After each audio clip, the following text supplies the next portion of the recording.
It's been a few weeks since I've completed any kind of big blockbuster trades for the club, and as I announced on the press conference last week, we brought in super rare and rare Sviatchenko, and the trades, they took a little bit longer to get done than I maybe imagined it would have at the offset, but the sequence of trades, the sequence of transactions we've had that got us both those Sviatchenkos in is a great example again of a lot of different market lessons that I'm using time and time again, guys. I hope you enjoy this one, guys. Don't forget, at any point in the video, if you do laugh, you learn, you like something or whatever, please do like and subscribe to the channel, share and retweet and all that good stuff. But like I mentioned at the tip-off, Sviatchenko coming in was the big acquisition, so you know about that already. But to begin where this trade really began, I have to take you back in time. I have to take you all the way back to game week 333. That's the game week between the 30th of December and the 3rd of January. Now, what match took place there? Well, I'll get to that in a second. But we finished 23rd in All-Star Super Rare. Now, that did get us a high-end Tier 3, which in today's prize pool, in today's reckoning, that would be a high-end Tier 4. Back then in January, there was about half the games available that we have this game week. And as you can see, that would have been a Tier 4. Now, plenty of these caliber of rewards are naff, right? But sometimes you get a bit of luck, and sometimes if you get a high-end guy in those tiers, you can do pretty well. But this team, when Celtic drew 2 weeks with Rangers, Alistair Johnson's debut right on the turn of the year, didn't do exceptionally well. I wasn't too excited about the reward. I wasn't too excited about the prize, with it being a Tier 4 to you, Tier 3 to me. And it was Giuliano that we won. Okay, now Giuliano, obviously playing for a powerhouse team in Brazil and Corinthians, is maybe a bit of an obvious one that, yeah, Quinny, you could have held on to him and he would obviously be worth a bit more than when you won him. Winning him in December, by the way, or January at the turn of the year, he was recently injured at the back end of the last Brazilian season, and it was in the off season, so no utility in sight. And his last bunch of sales and stuff prior to that were, very low, 0.05, 0.07, so not a high value card, not anything with much of a prospect. And as you can see, in the latest game, since we've been back from the break, he dropped an assist in the midweek against the Liverpool team. I think that was in a Champions League kind of setting, and he dropped to 65. So the market was alive again. Someone picked up a super rare Giuliano for 0.2, and that alerted me to the fact that, yes, I might now be able to sell my super rare Tier 3 Giuliano for something halfway decent. He didn't do anything for me during his time at FC Barcelona, unfortunately, but he did do a wee bit in training and maybe learn some lessons that he can take on to his further career at Footprint DCDM84 here. So he's got a Wagner and he's got a few other Corinthians cards, and that card goes to a really good home. And if I'd realised that I won this card off the back of a derby result, maybe I would have kept it. But anyway, we've had to wait for a really poor value, poor status rewards to come in to its time in the sun, where it's the time to sell it into the market and all the rest of it. And as you can see, we sold them on here to Footprint for 0.19. There was another one that went for 0.2, like I mentioned, and then someone else has traded at 0.9, like I did, so quite a fair price around the market, and I'm looking forward to seeing how that Giuliano does for Footprint. Now, I already had the target of Erik Sviatchenko in my mind, guys. Erik Sviatchenko is a former Celtic player, so he's been on my radar ever since Midtjylland came onto the platform. I quite rated him at Celtic. I thought he was a very good centre-back, maybe not Champions League level, and he definitely had his limitations, but I've been monitoring his price, and in this time here, it was listed at the market going nowhere for a long time, around the 0.2, 0.15 mark. And then they announced thresholds at super rare level, and these two went for this price quite quickly. During this kind of period here in the middle, I decided to go out and get a Liam Scales because I got his super rare for like 0.11 or something like that. Very modest price. I was really happy with that. But I was aware of Sviatchenko and I was thinking about next season. Maybe it's another card I could use. Boyata's been a disappointment. Hendry's been injured. Thinking ahead to next season, I'm keeping my eye on it. And when that one goes, yeah, I'm not really in a position to pick it up. I'm not too bothered about it. But it came to my attention, as you can see on screen. He's moved to the Houston Dynamo. He's now in MLS, and I think that changes his status for the better in a lot of different fashions, particularly for the calendar coverage. I could use a guy like this for.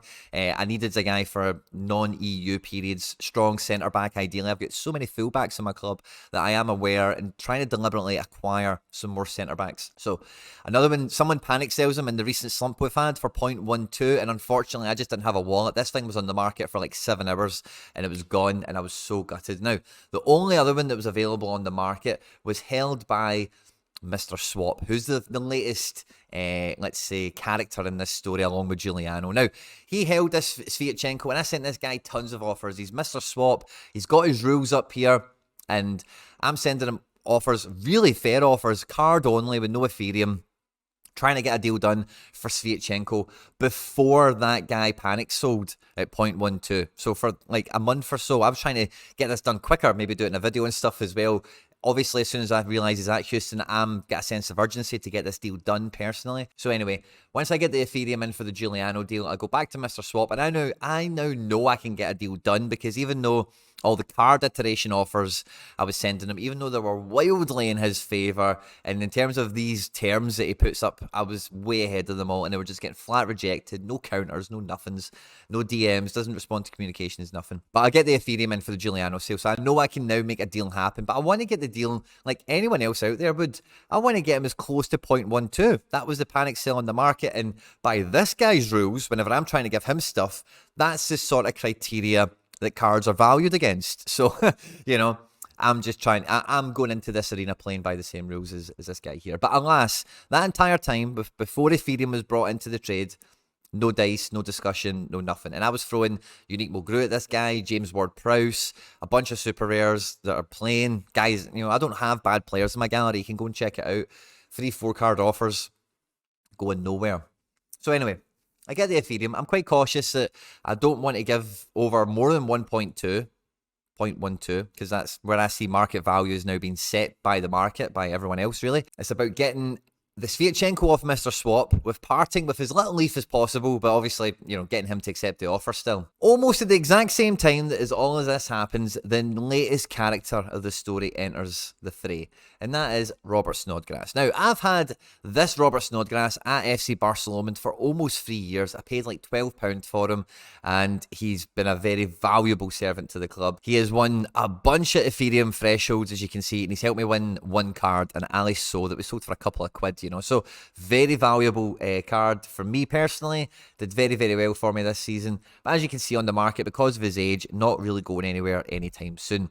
He got red carded in the last match, so a known DNP was expected to poison his L5, as it were. But on top of that, there's a bit of contract dispute since the manager's been sacked, and it sounds like Snodgrass is going to have his contract terminated, which means he's not going to have any more utility for the rest of this season. But the way Snodgrass has been playing this year, there's no two ways about it that he will find himself a club, probably in Scotland, next season. So immediate term utility, 0. Immediate term market value, 0. With that information. I also had a super rare Snodgrass that I acquired, not for £12 unfortunately. I acquired him through Pavel Trading with a McCrory super rare and a Conrad Limer. So pretty fair offer, Pavel. I think I've done quite okay with the Snodgrass. The Snodgrass itself went on to be quite a formidable card at FC Barcelona. Like, he won me a fair amount of super rares and a Pablo Mari rare, which you can see. So, like, in the short period of time that we had these cards in the club for, I've been really happy with their utility, and hey, if they're now going to be in a really bad situation immediate term, I've had a good fun with them.